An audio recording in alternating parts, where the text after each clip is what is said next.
સુરતમાં પાંડેસરા જીઆઈડીસી વિસ્તારમાં આવેલી પટીબા મિલમાં કામ દરમિયાન એક મજૂરનું દુઃખદ મોત થયું। મળતી માહિતી મુજબ છત પર તાડપત્રી ગોઠવતી વખતે સંતુલન ગુમાવતા ગુલાબસિંહ વીરજી ગામિત નીચે પટકાયા હતા અને ગંભીર ઇજાઓ પહોંચતા તેમને 108 એમ્બ્યુલન્સ મારફતે સેવા હોસ્પિટલમાં ખસેડવામાં આવ્યા હતા, જ્યાં સારવાર દરમિયાન ડોક્ટરોએ તેમને મૃત જાહેર કર્યા હતા। આ અકસ્માતથી પરિવારમાં શોકનો માહોલ છવાયો હતો। મૃતક પાછળ 2 દીકરીઓ છે, જેમણે પિતાની છત્રછાયા ગુમાવી છે। પરિવારજનો યોગ્ય વળતર અને બાળકોના ભવિષ્ય માટે ભરણ પોષણની વ્યવસ્થા કરવાની માંગ કરી છે। મારા નામ વિલાસ છે,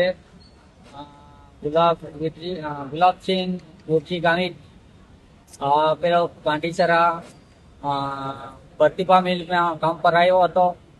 પેલા પતરા પર પ્લાસ્ટિક પતરવા ગયો ત્યારે નીચે પડી ગયો અને મૃત્યુ થઈ ગયો।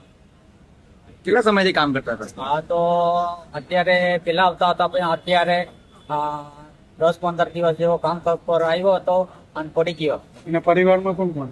પરિવારમાં નાના છોકરા છે, ભાઈ છે, બીજો કોઈ નથી। કંપની વાળા શું કહે? કંપની વાળાને અમારા માંગણી છે કે અને ભાઈએ પૈસા જેવો આપે એટલે કોઈ શિક્ષણ કરે। હાલ તમે ક્યાં છો? હાલ ક્યાં આવ્યા છો તમે? અમે સુરતમાં સિવિલ હોસ્પિટલ।